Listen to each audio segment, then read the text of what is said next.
Kemal Siches next. It is my pleasure, absolute pleasure, to present to you Ed Lovelace from Pulse Films, working for Grey in London, presenting the Volvo Human Stories campaign. Ed, thank you. Hey guys, can you hear me okay? So it's a real honor to be invited out here to Spain to talk to you guys about a project that I love making. I'm just going to get my clicker. I hope someone in the audience speaks English. But I speak really quickly, so just shout at me if I'm speaking in a foreign language and I'm really quick, but I don't speak Spanish, sorry. So yeah, I'm going to show you a trailer for the series. So let's just start. If you look deep enough, there is always a solution. That's when it just thought, this can really help somebody. Music has an extraordinary power to move people. Imagine if it would be possible to read information from your brain to compose music.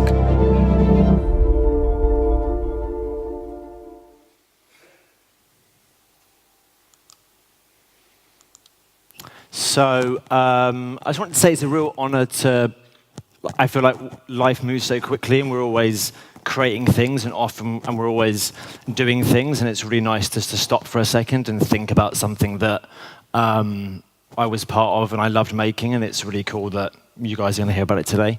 So yeah, I direct in a directing partnership called D.A.R.Y.L. James Hall, the really good-looking man here with the big hair, can't be with us today, but that's a good thing for me. He's always everyone's favorite. Whenever we're shooting abroad, all the locals love him, so I get to win today.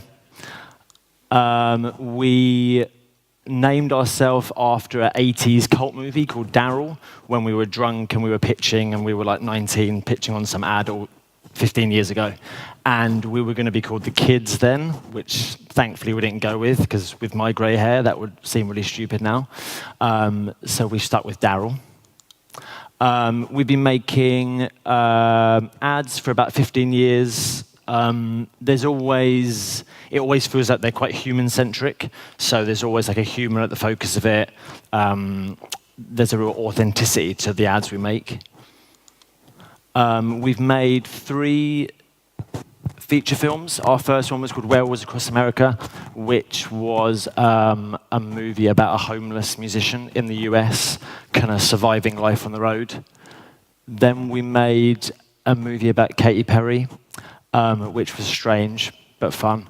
And it was all about her surviving kind of fame and success. And the film we made a couple of years ago was about a Scottish musician called Edwyn Collins, and he had a brain hemorrhage and woke up and couldn't speak and couldn't sing and had forgot all his memories. So sort of about his survival journey back. And we're about to make our first fiction movie, which is based on a true story about this guy who is an astronaut who made some really big promises from outer space 20 years ago, and it's all about his journey today. We've been signed to Pulse Films. Has anyone heard of Pulse Films? Maybe? No? No one? So they're our production company and they're our agent. They're based in London and LA and New York. Yeah, they make loads of movies. We make everything with them. They're our kind of family partners. They're really amazing. Our style of filmmaking has been called Reality Plus, which basically means that we often find a real subject, like a documentary subject, and then instead of just making a straightforward documentary about them, we kind of script an idea around them and kind of base our story on them, and it's always starring them, but it kind of feels more like a movie. In our ads work, that kind of comes across in like the performances that we want to get from our actors, the way our ads look. There's always like an authenticity to our stuff. So we're always looking to work with brands who kind of have an ambition to not just sell their product, but kind of say, we've got the bravery to say that this is our ethos, these are the themes that sum up our brand, and we want to make something that... Guys, is it only me, or is the mic a little bit distorted? Yeah? Maybe I'm like eating the mic. Hello? Is it a bit better? Yeah? Okay. So yeah, we're always looking to make ads where we don't have to sell the product as such, where the brand, such as Volvo, they've got the kind of bravery to say, we stand up for these things. Obviously our brands, obviously our product's got to be in the commercial, but we can make something broader than that. We don't just want to put our car in every shot. There's something else, something bigger and something more ambitious we want to do. So this is where this opportunity came up with Volvo and Sky Atlantic. Have you heard of Sky Atlantic? It's like a TV channel in England.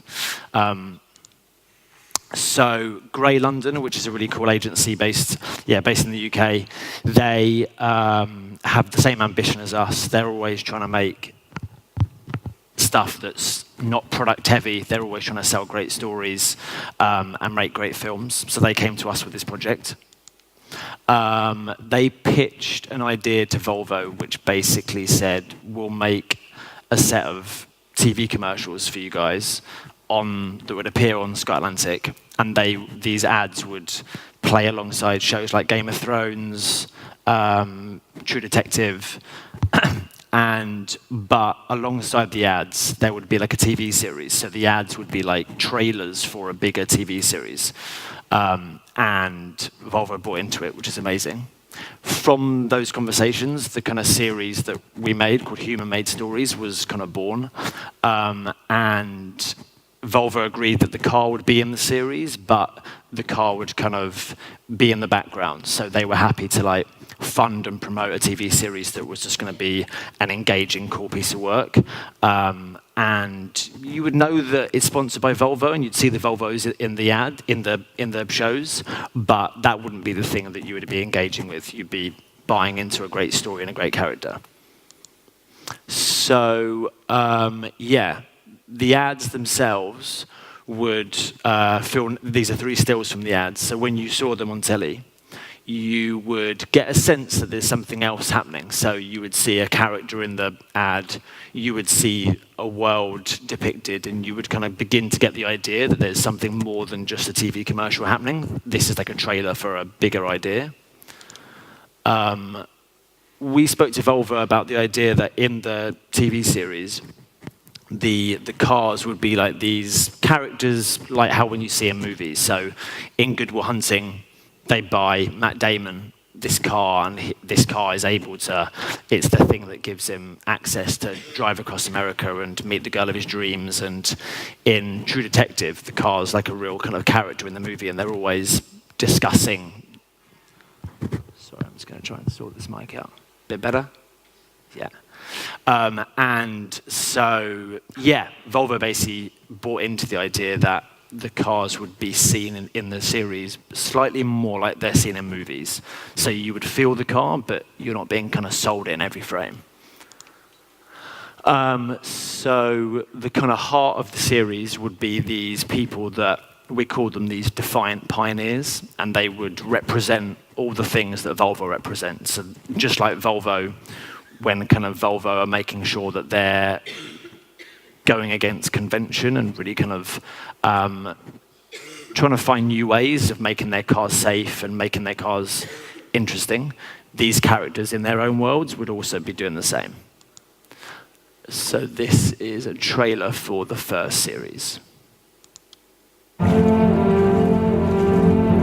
I think an idea starts with a very simple thought.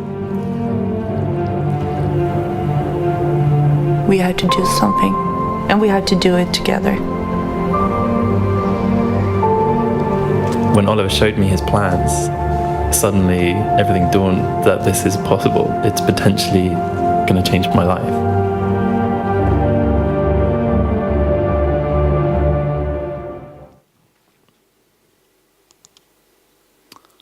So, Yeah, so we started to, we really liked this whole idea that Volvo kind of spoke to us about, that was like, people drive the world forward, not the cars. So it was really important that our casting of these people, we treated it just like we were making a normal TV show. So they had to speak to all the things that Volvo cared about, but they had to be really interesting and really engaging. And if, you know, my mum was watching the ad and she doesn't care about a Volvo, she would really connect with the person and their story.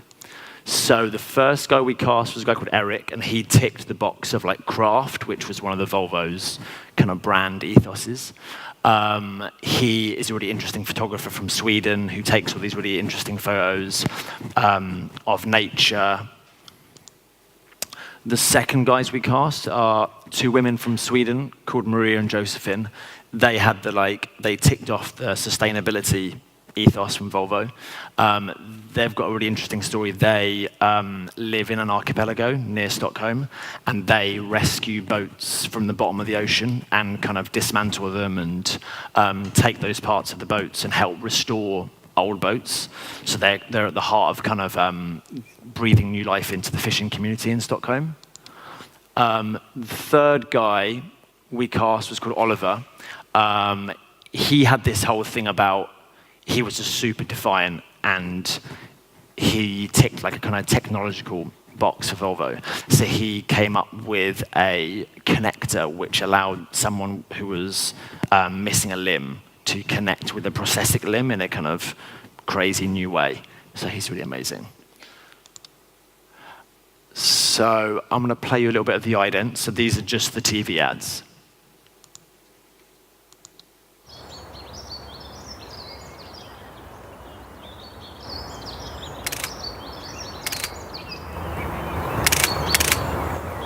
Volvo's human-made stories sponsors Sky Atlantic.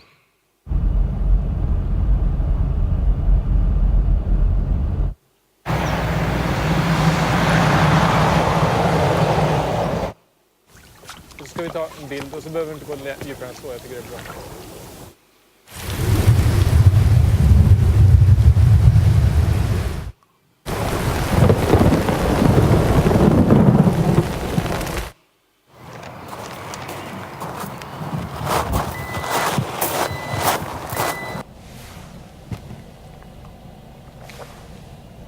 Volvo's human-made stories sponsors Sky Atlantic. So that's all the ads kind of put together. So you will see that if you were watching an episode of Game of Thrones, these ads would appear during every ad break, and you would get the impression that there's like a story unfolding. So like the same guys in all the ads, you can tell he's a photographer, you know what the location is. So even though you might just pop in and watch half of the show and see two ads and just see them just as car ads, the idea was that if you see the whole show, you might start to buy into this idea that these are kind of trailers for this bigger TV series. So this is a clip from Oliver's film.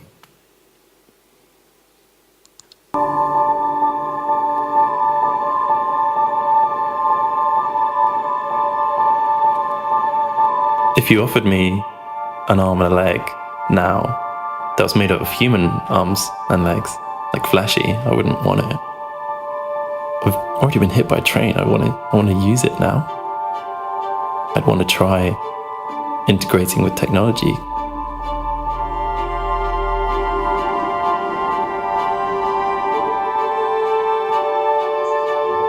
What Oliver wants to do is create something that directly fixes to your bone, that listens to your muscle tensing.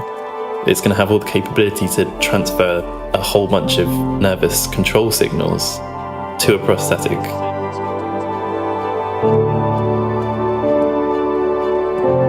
Having something that's linked to your bone just means it's got pinpoint accuracy. You could probably write with it. You could hold a pencil and control it really, really carefully. When Oliver showed me his plans, suddenly everything dawned that this is possible. It's potentially going to change my life. No one else in the world is doing what he's doing. It's amazing. He's just thinking about this different future for everybody that he's trying to create.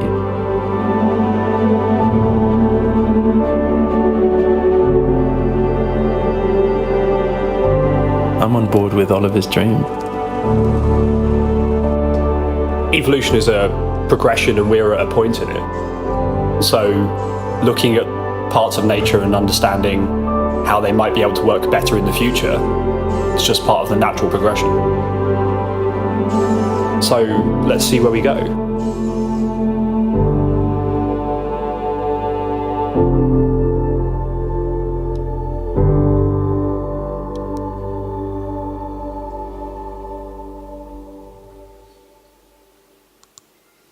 So Volvo were pretty amazing at just kind of agreeing for the idea that obviously you can see there like where the car appears. I don't think anyone's gonna look at that and think that a brand is trying to sell me their product. They were really like brave and said that if the film's good enough and if the audience really care about it, they'll start to see Volvo for what they stand up for, and maybe that will, you know, start making them think that that's a brand that I want to buy into, basically. So yeah, our production approach for all these films, including the ads themselves, when we kind of pitched it to Gray and Volvo, we said, look, let's have the ambition to make a film series. Let's not worry about, for anyone who's made car ads, there's lots of talk about the kind of car looking a certain way, and there's certain kind of standard ways to shoot the car to make it look how car brands think is most appealing. Volvo were so amazing and just kind of said, let's never see the car in a shot that says, this is simply the car. This isn't about the film. So they kind of gave us the green light to have a really kind of filmic ambition for the films.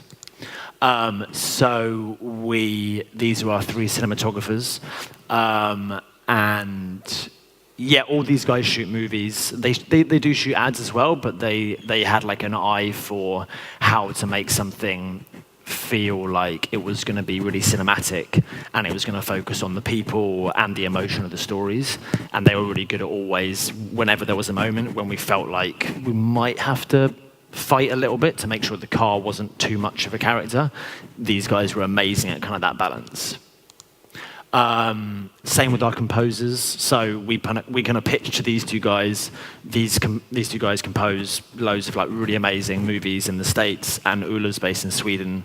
And they had composed some of our favorite movies, and we kind of wrote to them and said, before you think this is just a car ad, we're making something more ambitious. Do you want to score it? And Daniel Hart, he just scored a film called Ghost Story. And he did the podcast called S-Town. I don't know if anyone's heard. So these guys were amazing. So after Who Made Stories 1, Who Made Stories 2 kind of got commissioned. Sky Atlantic were amazing, and they said, look, you can have more screen time. The audience really connected with it. Why don't we do something a little bit bigger? Maybe not just kind of portraits of people that represent Volvo, but how can we find kind of stories with a real beginning, middle, and end? How can we test the audience and try and say, look, are they going to engage with the kind of 10 minutes? So we found 2 stories for Who Made Stories 2. The first one is called Nemo's Garden. This guy, Sergio, in Italy, is an amazing guy. Basically, in this town called Noli, all the farmers, their crops, because of global warming, their crops have been kind of dying every summer.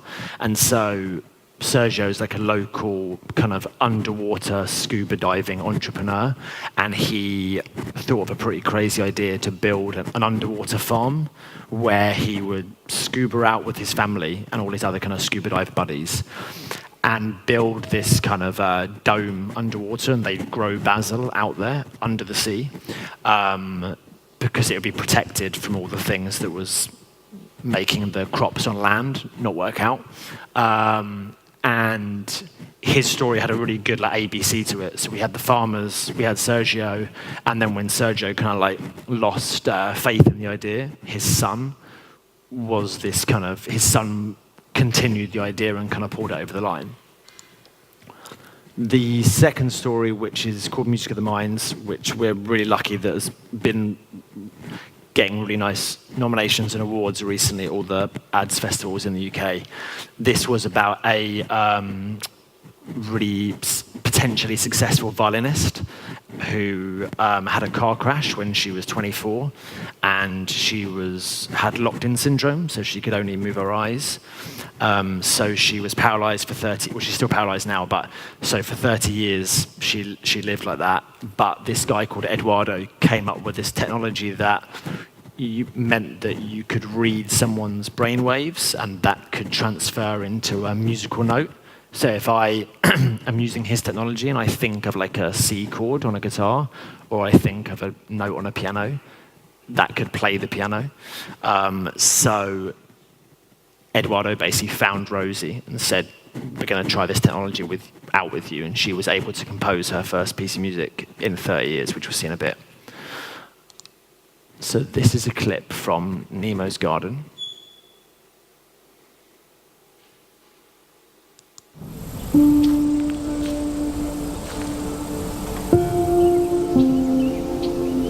Questo patino ha preso freddo e poi a tanto c'è poco da fare, ma quello che dico la stagione tutta l'aria.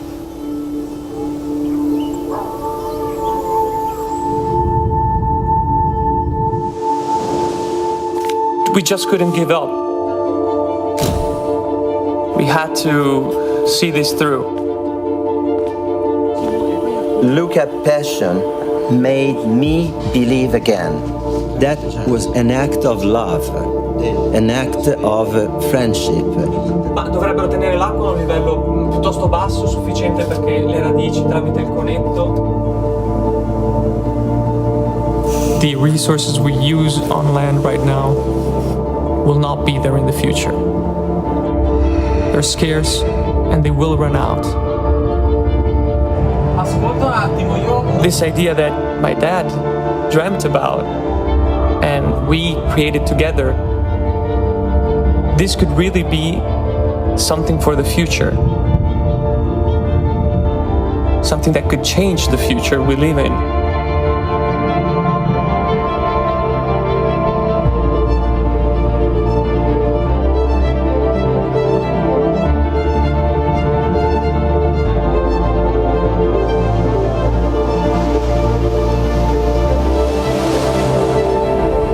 We are not 100% sure that we shall be successful, but we have to try. Just to try.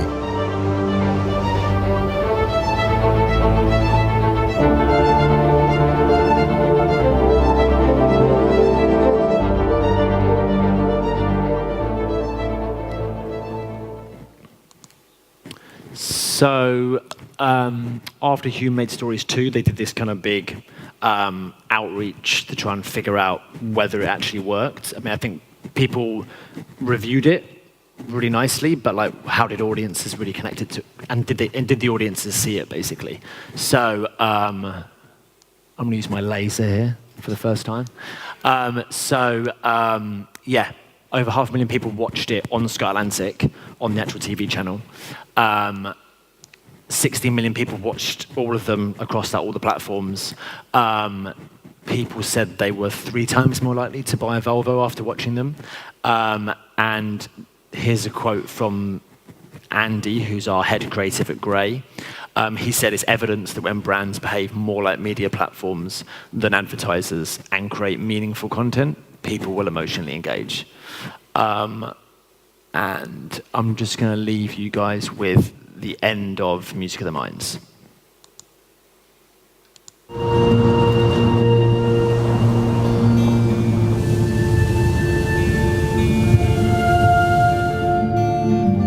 It was a dream I had, and a dream that seemed impossible.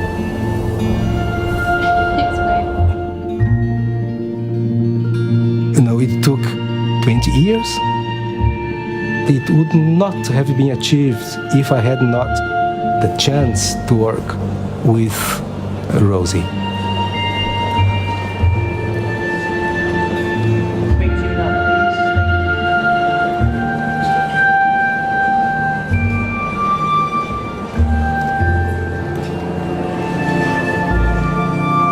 idea of playing with Rosie again after so many years was something I never imagined would be possible.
Thanks, guys.